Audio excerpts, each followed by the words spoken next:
What is going on, ladies and gentlemen, and welcome back to another video with me, your boy Scribe. I don't know if you recall, perhaps your memory is about as good as mine, or maybe you can remember what you had for breakfast this morning. But about 2 weeks ago, something around that area, we did a video that sort of talks about the new error system and how much money CG has made from Stormtrooper Luke.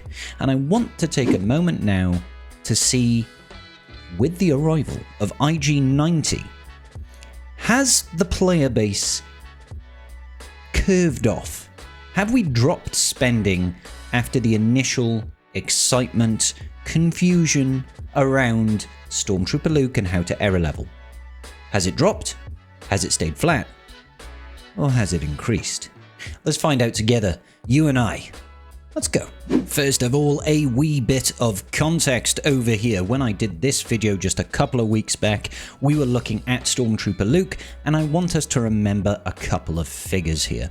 As we can see with the 7-star distribution, granted there is still 1 day left of the IG-90 Marquee, so these numbers are not going to be like for like. I just wanted to do this video now because I had the time to do it now, and that's the way that we roll. Okay, so Stormtrooper Luke, we had nearly 7,000 relics, not relics, 7-star Stormtrooper Lukes around about this time for the event, right?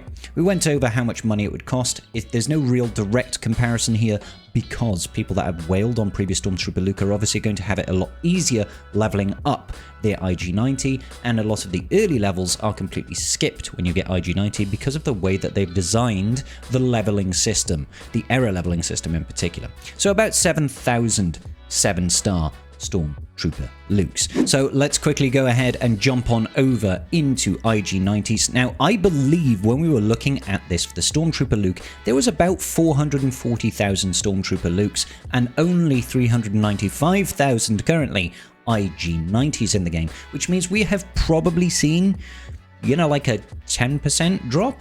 I mean, this could just be a temporary thing. Maybe some people just haven't logged in at all for the last week.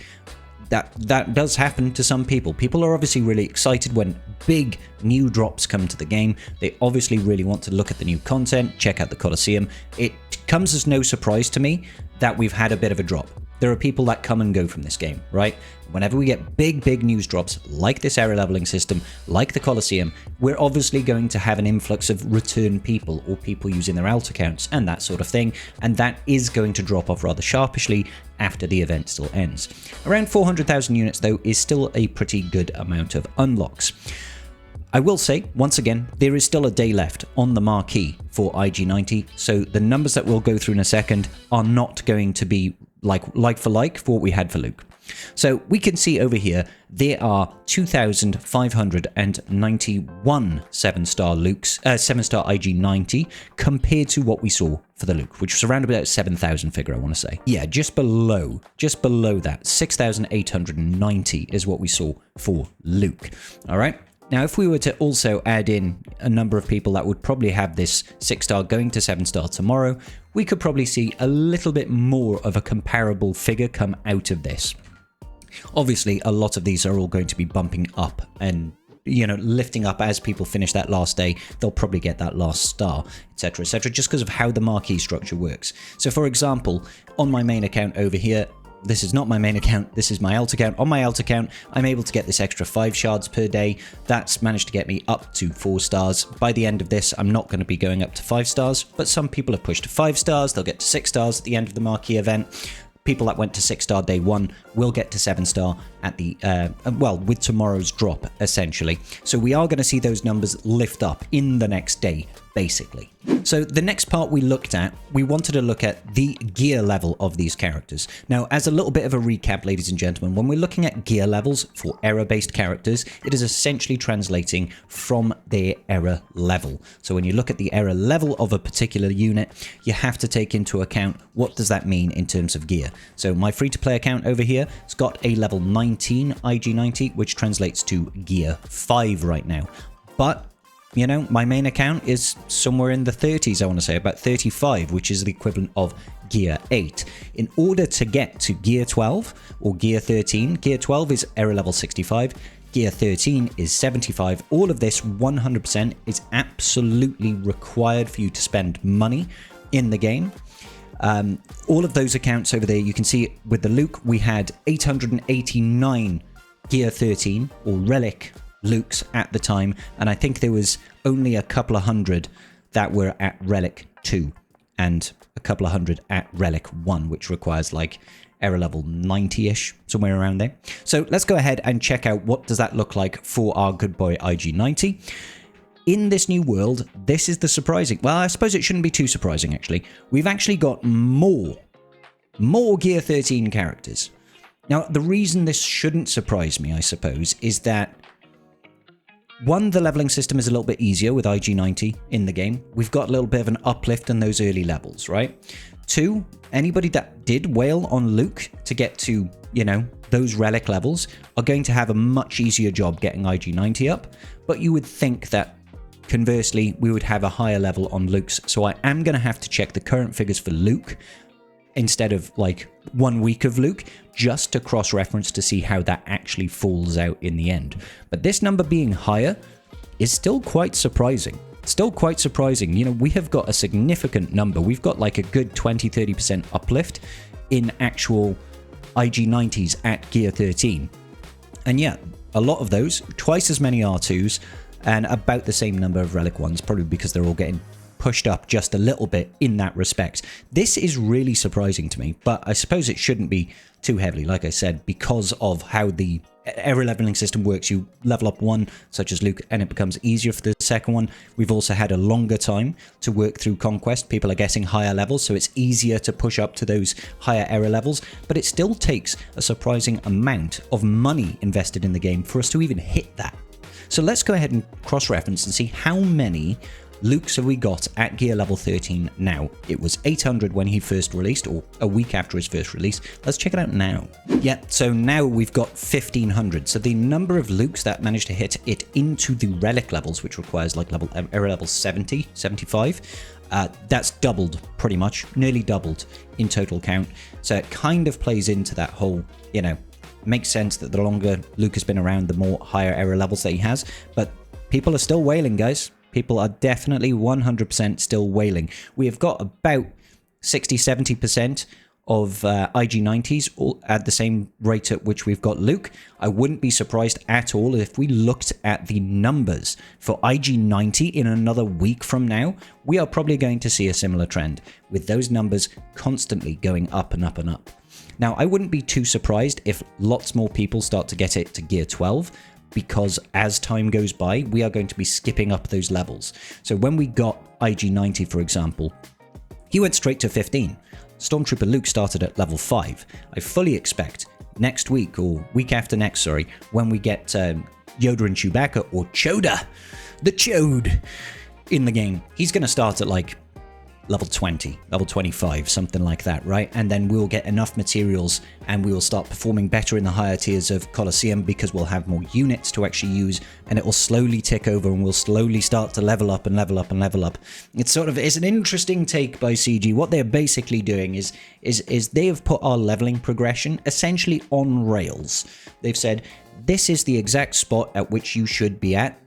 You cannot deviate from this unless you simply don't play the game, or if you just crack open that dusty wallet and start swiping that credit card, baby. Give us those dollar bills, because you don't want to miss out on those Colosseum rewards. They're basically mandating, essentially, where we can get to in the error leveling system. You can see it as well if we were to go over and check the shipments over here. Not the shipments, sorry, the store. If we were to go to the error store, you'll notice now that we're able to purchase this second pack with crystals. Back when Stormtrooper Luke was available, you couldn't purchase this for crystals. Why? Because they want to make sure that the only way you can progress and get a further or a higher ranking in the leadership boards in Colosseum is by spending real world money, not, you know, in-game currency, premium currency equivalent of real world money. They don't want people to be using their rewards from TB and TW and GAC and Fleet Arena in order to progress within Colosseum. They want to make sure that the only people that can go outside of the normal barriers in which they, the confines in which they say you're allowed to level up to, is if you spend real world money. That's the only way you're going to do it. And I fully expect that when we get Chewbacca and Yoda, this Era Bundle 3, you'll be able to get that for crystals. 100%. And it will probably be 699 crystals or something like that. And you'll be able to get this pack. All right, there might be a little bit RNG. It might actually be a worse pack than the base one. Let's actually take it out here. Yeah, it's got some RNG, 185 to 10. And what's this one? Yeah. So basically, it's an RNG version, gacha version of the cash one, but you use your crystals instead. I fully expect Choda's going to drop. This one's going to drop so that you can start pushing those era levels higher, 26 to 35. But at that point, it's not really going to matter, because that is essentially where you are going to get to as a cap for yourself anyway, I feel like that will already be the cap that you've reached, so it's only for people that want to have a catch-up mechanic to get there a little bit quicker if they didn't get to 35, because my main account, 35, and I haven't spent money on leveling on that account. I spent some crystals over here, I got some extra currency, I got some extra materials, and then I've just leveled up naturally through progression, and I'm at 35 on IG90 and Luke. So the next one will drop this pack, and I won't need to use it because I'll already have hit that pack. I would need this pack, but I can only get that through cash. It's a very deliberate, FOMO-inducing strategy that CG is approaching here. So, I mean, what did you think, guys? Were you fully expecting that to be the case? Were you fully expecting that, the IG90 numbers were going to be similar to Luke's? We were even going to have more Gear 13 IG90s. I mean, this is still the Luke one at the minute, but when you go back, we are still seeing hefty numbers of Relic 2. That's still hefty numbers of money invested. Because you think about it, guys, like Carthrick was telling me the other day, he's the 6-figure whale guy. He took his Luke to 70 or 75 thereabouts, got him to like 70-75 by the end of Luke's Marquee. And he said that the money that he spent obviously means you've got a bleed over of materials for when IG90 drops, and he was able to get IG90 to like 45, 55 on day one of the Marquee. So he didn't need to spend quite as much. He spent maybe like $80, I think he said, to get him up to like 75, something like that. So the barrier to entry is still lower, but it's still additional money that people have had to spend on top of things. And I imagine once we get Chewbacca and Yoda, it'll probably be a similar sort of thing. Maybe another 70, $80 for him to keep on leveling that character and keep on top of that leveling progress. Might become a little bit cheaper. Don't really know, truth be told. But all the same, this still kind of surprises me. Anyway, what do you think, guys? Do you think this trend is going to continue? We're still going to see people whaling, more and more people throwing money at the game, and what does that mean about the average player of Galaxy of Heroes and the average whale? I know that we have like a vocal minority of people. Well, I'm assuming it has to be a vocal minority of people. Well, maybe not, actually. Maybe it's not a vocal minority of people. Maybe we are the vocal majority of people, but there are still plenty of whales out there that are still quite happy to spend on this era leveling system. Maybe there's plenty of people that still don't quite know that you can actually get to 65 without spending, and they just really, really want to get through that leveling system early, or maybe they don't care. It's really hard to tell. It's really hard to tell, but I was surprised. I was expecting IG90's figures to actually be lower than that. Hey ho, let me know your thoughts in the comment section down below. I'll see you all in the very next video. Peace out, and may the Force be with you.